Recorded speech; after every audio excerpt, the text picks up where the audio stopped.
নমস্কাৰ N A studies pay চেনেলটোলৈ স্বাগতম জনাইছো। এইটো ভিডিঅ'ত মই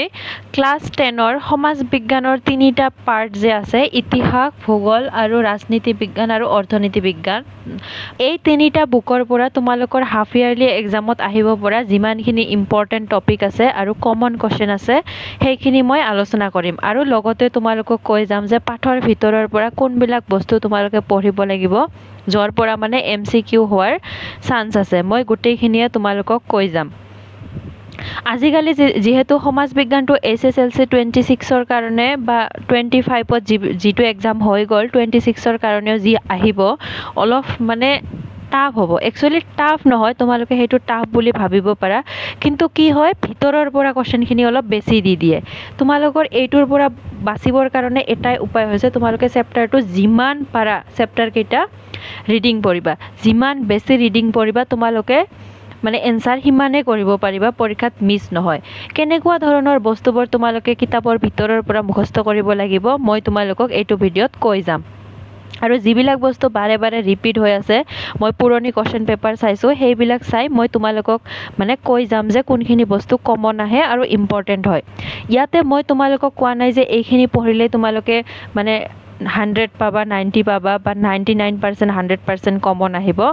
মই ইয়াতে মানে যিবিলাক কোৱেশ্চন 100% অহাৰ চান্স আছে, মানে এই কোৱেশ্চন কেইটা তোমালোকৰ পৰীক্ষাত আহিবই, এইখিনি এৰি যাব নোৱাৰা। তোমালোকে বেলেগ আৰু বহুত বেছি পঢ়িব পাৰা, কিন্তু এইখিনি তোমালোকে এৰি যাব নোৱাৰা। সেই টপিকখিনি মই তোমালোকৰ লগত ডিছকাছ কৰিম। তোমালোকে যদি বৰ্তমান জিৰ' প্ৰিপাৰেশ্যন তথাপিও 50+ মাৰ্ক পাই যাবা, আৰু যদি তোমালোকে অলৰেডি ভালকৈ পঢ়ি আছা তথাপিও এইখিনি মানে তোমালোকে চাবা যে কোনকেইটা টপিক তোমালোকে এৰি পৰীক্ষাত পঢ়িব নোৱাৰা। ভিডিঅ' ফাৰ্ষ্টৰ তিনিটা চেপ্টাৰ আহিব, প্ৰথম অধ্যায়, দ্বিতীয় অধ্যায় আৰু তৃতীয় অধ্যায়। এই তিনিটা চেপ্টাৰ আহিব তোমালোকৰ হাফ ইয়াৰলি এক্সামৰ কাৰণে। ফাৰ্ষ্ট আমি বংগ বিভাজন আৰু স্বদেশী আন্দোলনৰ পৰা কি পঢ়িব লাগিব এইখিনি মই কৈ আছোঁ। ভিতৰৰ পৰা কোনবিলাক বস্তু মুখস্থ কৰিব লাগিব এইবিলাক। ইয়াতে চোৱা কি আছে যে 1773 খ্ৰীষ্টাব্দত ইংলেণ্ডৰ চৰকাৰে নিয়ন্ত্ৰণকাৰী আইন মানে ৰেগুলেটিং এক্ট 1973 প্ৰৱৰ্তন কৰিছিল।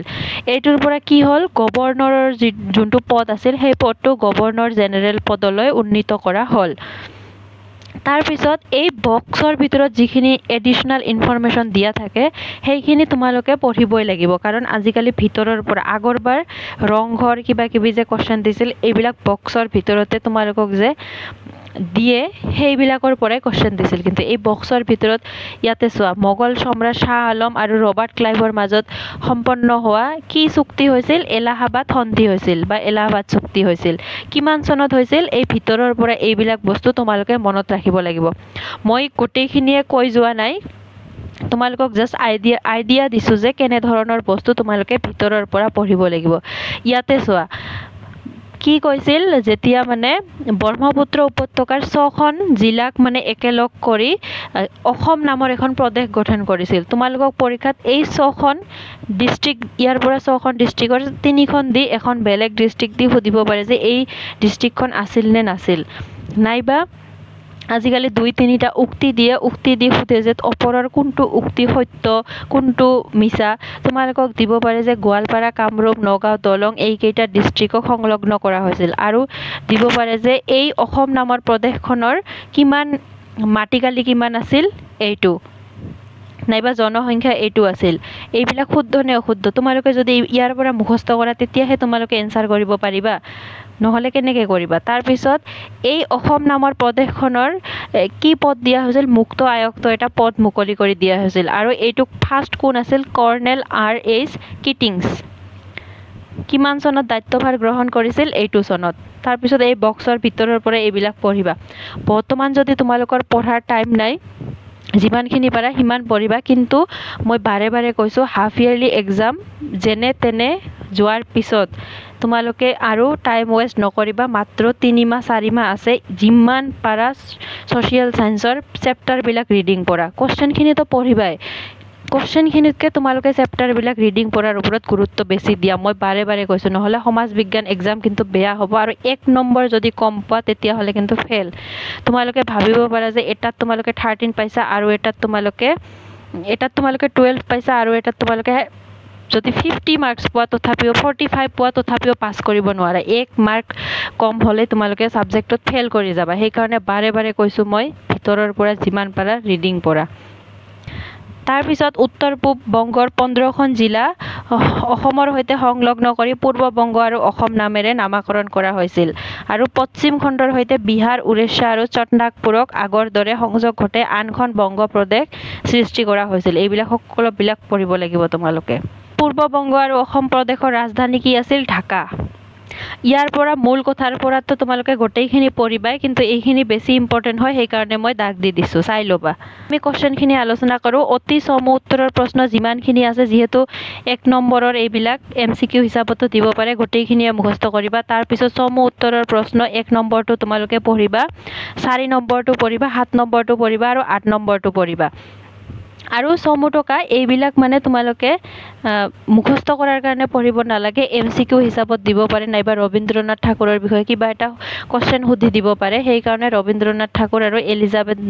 নবল মানে ভগিনী নিবেদিতাৰ বিষয়ে অকমান চাই লবা 2-3 লাইন আৰু ভাৰতৰ স্বাধীনতা সংগ্ৰাম মহাত্মা গান্ধীৰ বিষয়ে তোমালোকে কেনেকুৱা ধৰণৰ পঢ়িব লাগিব ইয়াতে চোৱা এই পঢ়াৰ মাজতে কি আছে 1917 চনত কি হৈছিল ৰুছ বিপ্লৱ তোমালোকে ভাবিব পাৰা যে মহাত্মা গান্ধী চেপ্টাৰ এইটো কোশ্চেনটো কৰ পৰা দিলে বাহিৰৰ পৰা দিলে চাগে কিন্তু এনেকুৱা ধৰণৰ ভিতৰৰ পৰা তোমালোকক কোশ্চেন দিয়ে তাৰ পিছত মহাত্মা গান্ধী কেতিয়া দক্ষিণ আফ্ৰিকাত বৰ্ণবাদৰ বিৰুদ্ধে আন্দোলন কৰিছিল 1893 চনত এনেকুৱা ধৰণৰ সৰু সৰু বস্তু তোমালোকে চাই যাব লাগিব যদি পৰীক্ষাত ভাল মাৰ্ক পাব খোজা পাস কৰিব খোজা লেটাৰ পাব খোজা মই গোটেইখিনি দাগ দিয়া নাই জাস্ট তোমালোকক মই বুজাই দিয়াৰ চেষ্টা কৰিছো যে কেনেকুৱা ধৰণৰ বস্তু পঢ়িব লাগে তাৰ পিছত মহাত্মা গান্ধীয়ে আফ্ৰিকাত কি দল খুলিছিল ৰাজনৈতিক সংগঠন নাটাল ইণ্ডিয়ান কংগ্ৰেছ তোমালোকে যিমান পাৰা ভালকে কি পঢ়িবা জালিয়ানৱালাবাগৰ হত্যাকাণ্ড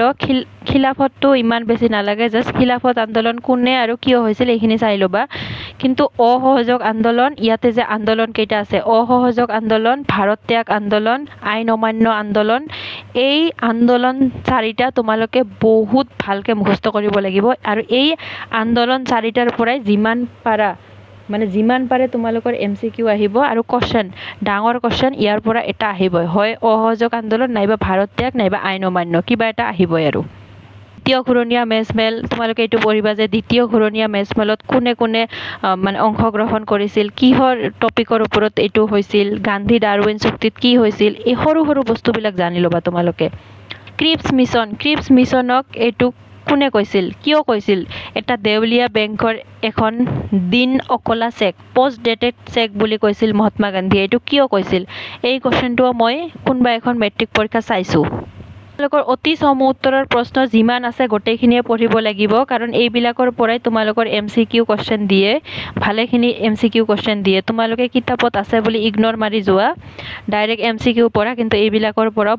ভালেখিনি এমসিকিউ দিয়ে আৰু এইবিলাক সকলোখিনি জনাটো বহুত বেছি দৰকাৰ যেহেতু তোমালোকে এইচএসএলসি ক্যান্ডিডেট হয় তাৰ পিছত দীঘল উত্তৰৰ প্ৰশ্ন কি পঢ়িব লাগিব 1 নম্বৰটো পঢ়িবা সত্যাগ্ৰহ মই কলোৱে এই আন্দোলন কেইটা পঢ়িব লাগিব সত্যাগ্ৰহ আন্দোলন এইটো অসহযোগ আন্দোলনৰ বিষয়ে পঢ়িব লাগিব কাৰ্যসূচী কি আছিল তাৰ পিছত আইন অমান্য আন্দোলনৰ মূল লক্ষ্য কি আছিল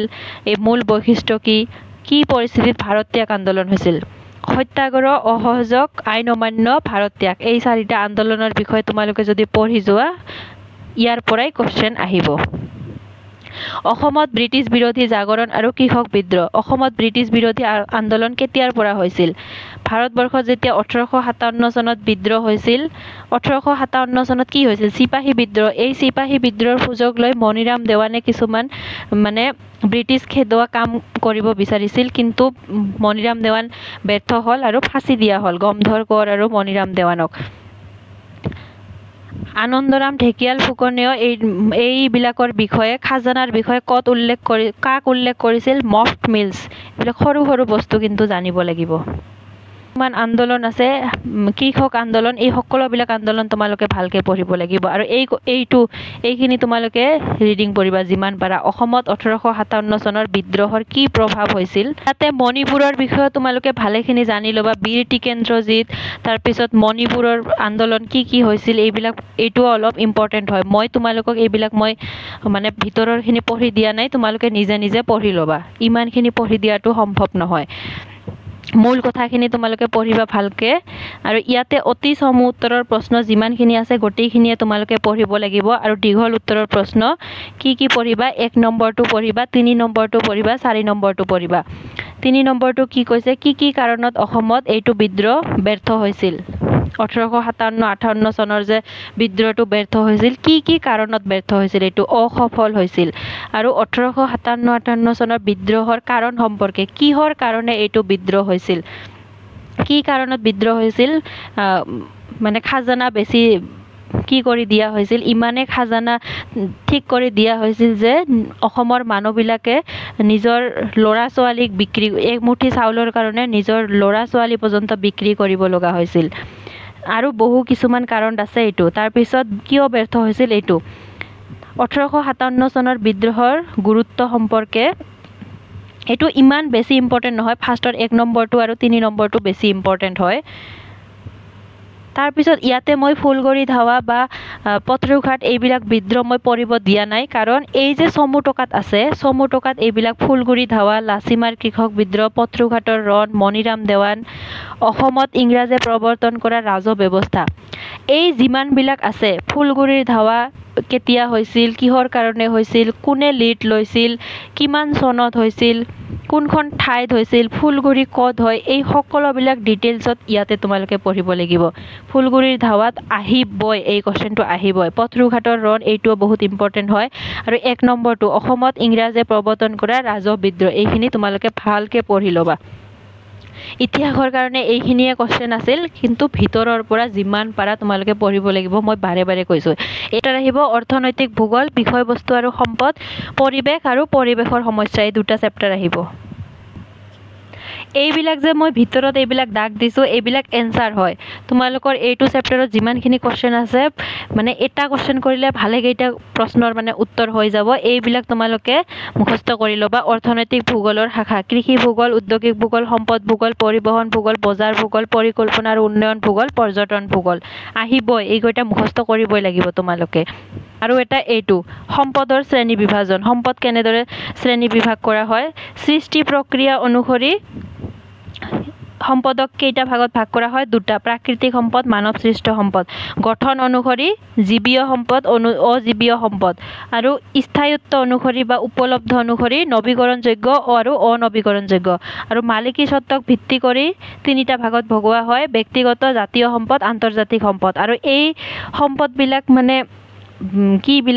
ইহঁতৰ সংজ্ঞাবিলাক কাক বোলে তোমালোকে জানিব লাগিব। সম্পদৰ শ্ৰেণী বিভাজন আৰু কাক বোলে। ইয়াৰ পৰাই ধৰি লোৱা তোমালোকক কোৱেশ্চন দিছে যে পাৰ্থক্য লিখা, জীৱীয় সম্পদ, অজীৱীয় সম্পদ। ইয়াৰ পৰাই তোমালোকে যদি কাক বোলে জানা, এনচাৰ লিখিবই পাৰিবা। প্ৰাকৃতিক সম্পদ, মানৱ সৃষ্ট সম্পদ, এইটোৰ পাৰ্থক্য লিখিব দিছে। নাইবা তোমালোকক দিছে যে নৱীকৰণযোগ্য সম্পদ কাক বোলে লিখা। মানে এইখিনি যদি মুখস্থ কৰা, ফাৰ্ষ্ট শ্ৰেণী বিভাজন সম্পদৰ, তাৰপিছত কাক বোলে, এই চেপ্টাৰটো কভাৰ হৈ যাব।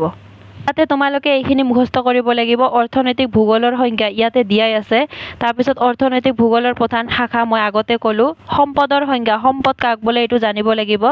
এইটো বহুত বেছি ইম্পৰ্টেণ্ট হয়, ইয়াৰ পৰা কোৱেশ্চন আহিব। সম্পদৰ প্ৰধান বৈশিষ্ট্য, সম্পদৰ প্ৰধান 3টা বৈশিষ্ট্য হৈছে উপকাৰিতা।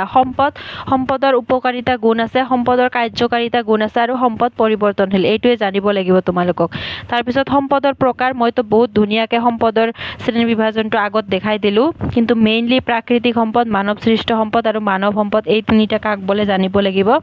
আৰু সম্পদ সংৰক্ষণ কাক বোলে, ইয়াৰ ওপৰতো ভালেখিনি কোৱেশ্চন আছে আৰু আহি থাকে। কোনখিনি পঢ়িব লাগিব ইয়াতে, তোমালোকে 1 নম্বৰটোতো পঢ়ি ল'বাই। 3 নম্বৰটো বহুত বেছি ইম্পৰ্টেণ্ট হয়। মানুহৰ অৰ্থনৈতিক বৃত্তি বুলিলে কি বুজায়, এনে অৰ্থনৈতিক বৃত্তিবোৰ কি। এই অৰ্থনৈতিক বৃত্তিৰ পৰা মানে বহুত বেছি MCQ কোৱেশ্চন আহে। এটা বৃত্তি, দ্বিতীয় বৃত্তিটো দি দিলে আৰু তোমালোকক সুধিব তলৰ কোনটো দ্বিতীয় বৃত্তিৰ উদাহৰণ, নাইবা এটা দ্বিতীয় বৃত্তিৰ উদাহৰণ দিয়া। তলৰ কোনটো দ্বিতীয় বৃত্তি মানে প্ৰথম বৃত্তি তৃতীয় বৃত্তি এইটোৰ পৰা আহি থাকে কোৱেশ্চন তাৰপিছত 4 নম্বৰটো পঢ়িব লাগিব অৰ্থনৈতিক ভূগোলৰ প্ৰধান শাখাসমূহ ফাৰ্ষ্ট যে বক্সত মই দাগ দি দিছোঁ সেইকেইটা এনসাৰ সম্পদ বুলিলে কি বুজা মূল কথাত আছে মই দাগ দি দিলোঁ সম্পদৰ প্ৰধান বৈশিষ্ট্য কাৰ্যকাৰিতা উপকাৰিতা এইটো সম্পদ পৰিৱৰ্তনশীল এইটো 2-3 লাইনত চাই ল'বা তাৰপিছত 11 নম্বৰটো সম্পদৰ উদাহৰণ সহ সম্পদৰ শ্ৰেণী বিভাজন এইটোও মই লিষ্টত দাগ দি দিলোঁ সম্পদৰ শ্ৰেণী বিভাজন ভালকে মুখস্থ কৰিব লাগিব তাৰপিছত এইটো এই সম্পদৰ শ্ৰেণী বিভাজনতে যদি কাক বলে মুখস্থ কৰা এইটোৰ এনসাৰ কৰিবই পাৰিবা নৱীকৰণযোগ্য আৰু অনৱীকৰণযোগ্য সম্পদৰ মাজত পাৰ্থক্য চমুকৈ আলোচনা কৰা এইটো ইম্পৰ্টেন্ট হয় অহাৰ চান্স আছে 15 নম্বৰটো ইম্পৰ্টেন্ট হয় সম্পদ সংৰক্ষণ বুলিলে কি বুজা ইয়াৰ প্ৰয়োজনীয়তা ইয়াতে তোমালোকে আৰু এটা কোৱেশ্চন বনাই পঢ়িবা যে সম্পদ সংৰক্ষণ কেনেদৰে কৰিব পাৰি কি পদ্ধতিৰে আমি সম্পদ সংৰক্ষণ কৰিব পাৰি আৰু এই সম্পদ সংৰক্ষণৰ লগত জড়িত কেইটামান সংস্থাৰ নাম লিখা মানে কোৱেশ্চনটো হল লিখি ৰাখা যে সম্পদ সংৰক্ষণৰ পদ্ধতি আমি সম্পদ সংৰক্ষণ কেনেদৰে কৰিব পাৰি পদ্ধতিসমূহ লিখা আৰু সম্পদ সংৰক্ষণৰ লগত জড়িত কিছুমান সংস্থাৰ নাম লিখা যেনেকুৱা এইটো IUCN এটা সংস্থা হয় এনেকুৱা আৰু কি সংস্থা আছে তাৰপিছত যেহেতু এইবিলাক তোমালোকে পঢ়িবাই অলৰেডি পঢ়িবাই কাক বলে বেলেগ আৰু চমু টকা হিচাপত পঢ়িব নালাগে ইয়াৰ পৰা তোমালোকে IUCN আৰু সম্পত্তি কাক বলে এইটো পঢ়িলেই হৈ যাব তাৰপিছত এইবিলাকো যদি তোমালোকে কাক বলে যদি জানাই যদি পাৰ্থক্য দিয়ে ঘৰ বনাই এই পিনে এটা লিখি দিলে পাৰ্থক্য হৈ গল জাস্ট ইয়াৰ পৰা কি পঢ়িব লাগিব তোমালোকে এইটো ক নম্বৰটো সম্পদ আৰু সম্পত্তিৰ পাৰ্থক্য আৰু এইটো সম্পদৰ পুনৰাৱৰ্তন আৰু অভিযোজন তাৰপিছত 20 নম্বৰটো তোমালোকক MCQ যেহেতু পঢ়িবই লাগিব এইখিনি পঢ়িবা এতিয়া আমি পৰিবেশ আৰু পৰিবেশৰ সমস্যা এইটো আলোচনা কৰো তোকে কি জানিব লাগিব জলমণ্ডল স্থলমণ্ডল জীৱমণ্ডল আৰু বায়ুমণ্ডল এই চাৰিটা মণ্ডল তোমালোকে জানিব লাগিব ইয়াৰ ভিতৰত কি আছে তোমালোকে বহুত ভালকে সৰু ডিটেইল জানিব লাগিব যেনেকুৱা স্থলমণ্ডল 29% আগুৰি আছে স্থলমণ্ডলত কি পাহাৰ পৰ্বত এইবিলাক সামৰি থাকে জলমণ্ডলত 71% জলমণ্ডলত কি সামৰি থাকে এইবিলাক জানিব লাগিব বায়ুমণ্ডল ভূপৃষ্ঠৰ পৰা 10,000 কিলোমিটাৰ উচ্চতালৈ প্ৰসাৰিত হৈ আছে তাৰপিছত জীৱমণ্ডলত কিমান নিযুত উদ্ভিদ আৰু কিমান নিযুত কি আছে এইবিলাক তোমালোকে জানিব লাগিব এই চাৰিটা মণ্ডল তাৰপিছত পৰিবেশৰ সমস্যাক তিনিটা ভাগত ভাগ কৰা হয় এইখিনিও তোমালোকে জানিব লাগিব বায়ু প্ৰদূষণ কিমান শতাংশ নাইট্ৰজেন অক্সিজেন কাৰ্বন ডাই অক্সাইড থাকে তাৰপিছত এইটো পিটানুবৰ মাউণ্ট পিটানুবত কি হৈছিল উদ্গীৰণ হৈছিল কিমান চনত এইটো তোমালোকে জানিব লাগিব মৰুভূমিবোৰে পৃথিৱীৰ স্থলভাগৰ প্ৰায় 20% সামৰি আছে আৰু ভিতৰৰখিনি তোমালোকে বাৰে ৰিডিং কৰি ল'বা ইয়াৰ পৰা মূল কথাৰ পৰা কি জানিব লাগিব এইটো ফাৰ্স্ট পইণ্টটো তাৰপিছত মণ্ডল কেইটা তাৰপিছত ভৌগোলিক দিশৰ পৰা সমস্যাসমূহক তিনি ধৰণে বিবেচনা কৰিব পাৰি স্থানীয় সমস্যা আঞ্চলিক সমস্যা আৰু গোলকীয় সমস্যা এই সমস্যাবোৰ কাক বলে স্থানীয় সমস্যাৰ উদাহৰণ এইবিলাক মুখস্থ কৰি ল'বা আহিব কোৱেশ্চন তাৰপিছত এইখিনি পইণ্ট বিলাক ৰাইট চিন দিয়াবিলাক মুখস্থ কৰি ল'বা তোমালোকে পঢ়িবা এইটো জলমণ্ডলৰ ভিতৰত কি পৰে মই কলুৱে কি পঢ়ে তাৰপিছত এই কোৱেশ্চনটো যদি পঢ়া পৃথিৱীৰ পৰিবেশৰ প্ৰধান মণ্ডল চাৰিটাৰ মাজৰ সম্বন্ধটো তোমালোকে পিছত পঢ়িবা কিন্তু আগত তোমালোকে পৰিবেশৰ চাৰিটা মণ্ডল আছে যে এই চাৰিটা মণ্ডলৰ বিষয়ে বহুত ভালকে পঢ়িবা তেতিয়া হলে কি হ'ব তোমালোকে এইটোৰ এনসাৰ যদি এইটো দিয়ে এই চাৰিটাৰ যিকোনো এটা কোৱেশ্চন দিলে তোমালোকে এনসাৰটো বহুত ধুনীয়াকে কৰিব পাৰিবা সেই কাৰণে মণ্ডল চাৰিটাৰ বিষয়ে ভালকে পঢ়ি ল'বা আৰু সম্বন্ধ অলপ চাই ল'বা তাৰপিছত 8 নম্বৰটো পঢ়িবা 9 নম্বৰটো পঢ়িবা আৰু এই 10 নম্বৰটো পৰিবেশৰ সমস্যা কি ভাগত ভাগ কৰা হয় ভৌগোলিক দিশৰ পৰা তেতিয়া হলে এই এনসাৰটো যদি তোমালোকে ভালকে পঢ়া তেতিয়া হলে পৰিবেশৰ স্থানীয় সমস্যা কি পৰিবেশৰ আঞ্চলিক সমস্যা গোলকীয় সমস্যা এই তিনিটা কোৱেশ্চনৰ এনসাৰ কৰিব পাৰিবা সেই কাৰণে 10 নম্বৰটো তোমালোকে ভালকে পঢ়িব লাগিব তাৰপিছত পৰিবেশৰ প্ৰধান সমস্যাসমূহ উল্লেখ কৰা এইটো পঢ়িবা পৰিবেশ প্ৰদূষণৰ অৰ্থ লিখা 2 লাইনৰ ভিতৰত পঢ়িবা এইটো পৰিবেশৰ প্ৰধান সমস্যাসমূহ কি আৰু তোমালোকক বনাই এটা কোৱেশ্চন দিব পাৰে যে এই সমস্যাসমূহ আমি কেনেদৰে সমাধান কৰিব পাৰি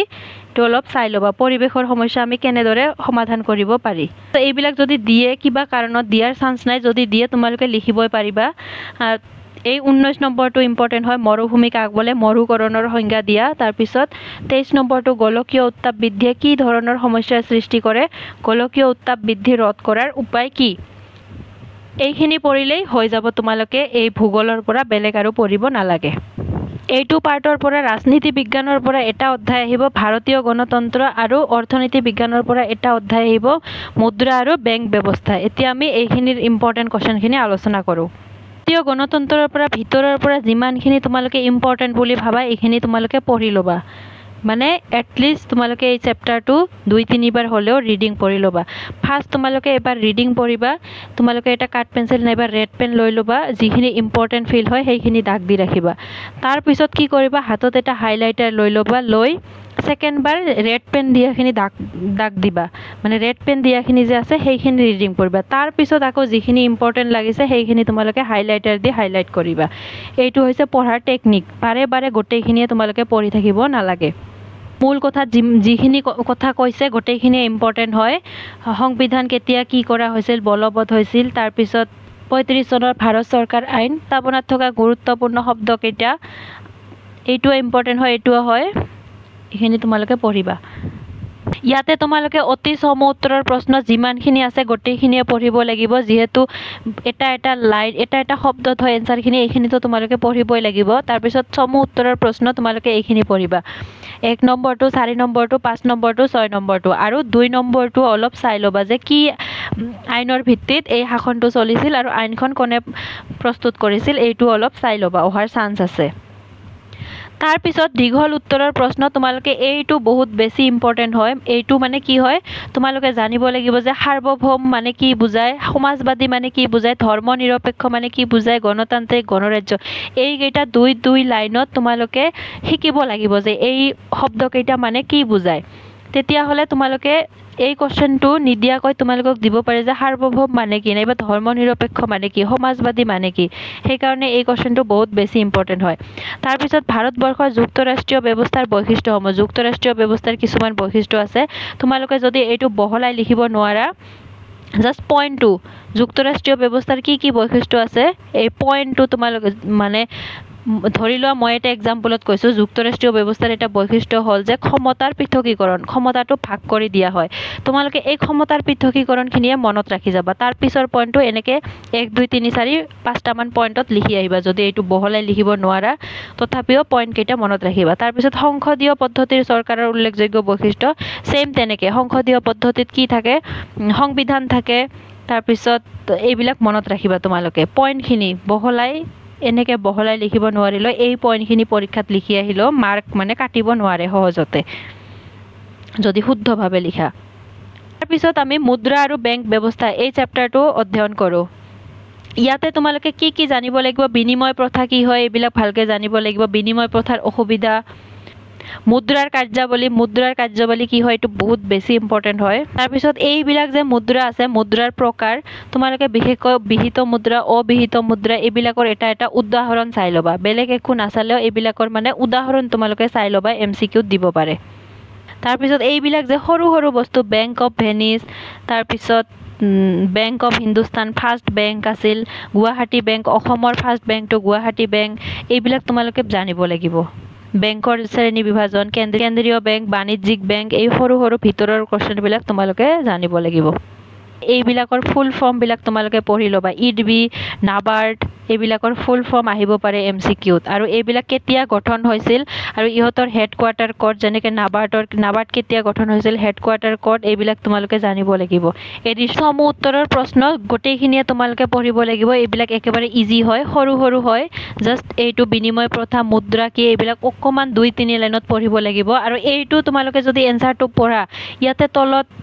এইবিলাক মুদ্ৰাৰ বৈশিষ্ট্য তাতেও লিখি দিব পাৰা সেইকাৰণে এইটো তোমালোকে পঢ়িব লাগিব তাৰপিছত বেংক কি এই অতি সম উত্তৰৰ প্ৰশ্নখিনি তোমালোকে পঢ়িব লাগিব তাৰপিছত সম উত্তৰৰ প্ৰশ্ন 2 নম্বৰটো পঢ়িবা 4 নম্বৰটো পঢ়িবা আৰু 5 নম্বৰটো পঢ়িবা 2 4 আৰু 5 তাৰপিছত দীঘল উত্তৰৰ প্ৰশ্ন কি পঢ়িব লাগিব 1 নম্বৰটো 2 নম্বৰটো 3 নম্বৰটো 6 নম্বৰটো আৰু 8 নম্বৰৰ পৰা কি পঢ়িব লাগিব ক নম্বৰটো আৰু গ নম্বৰটো আৰু যদি পাৰা এইটো 4 নম্বৰটো 4 নম্বৰটো অকমান চাই ল'বা যে চেক এখন মুদ্ৰা নে এইটো হয় নে নহয় এইটো চাই ল'বা আৰু এটা বাণিজ্যিক বেংকৰ এটা কাৰ্য বা বাণিজ্যিক বেংক কি হয় এটা কাৰ্য বা দুটা কাৰ্য তোমালোকে অকমান চাই ল'বা তো তোমালোকৰ সমাজ বিজ্ঞানৰ এইখিনিয়ে কোশ্চেন আছিল এতিয়া যদি তোমালোকে ইম্পৰ্টেন্ট খিনি পঢ়ি গৈ এক্সাম দিয়া একো নাই তোমালোকে বহুত ভালকে পাস কৰিব পাৰিবা কিন্তু মই বাৰে বাৰে কৈছো ফাইনাল এক্সামৰ কাৰণে এইটো সিস্টেম নহয় ফাইনাল এক্সামৰ কাৰণে তোমালোকে আগত মানে এই চেপ্টাৰখিনি যিমান পাৰা ৰিডিং পঢ়িব লাগিব বাৰে বাৰে কৈ আছো ৰিডিং পঢ়িব লাগিব নহলে আজিকালি এইচএসএলসি এক্সামৰ মানে ধৰণটো অলপ চেঞ্জ হৈ গ'ল তোমালোকেও চেঞ্জ হোৱাৰ টাইম আহি গ'ল যদি ভিডিঅটো শেষলৈকে চাইছা ভাল লাগিছে প্লিজ মোৰ চেনেলটো সাবস্ক্ৰাইব কৰি দিবা আৰু শ্বেয়াৰ কৰি দিবা আৰু এটা কমেন্ট কৰি জনাই দিবা ভাল লাগিছে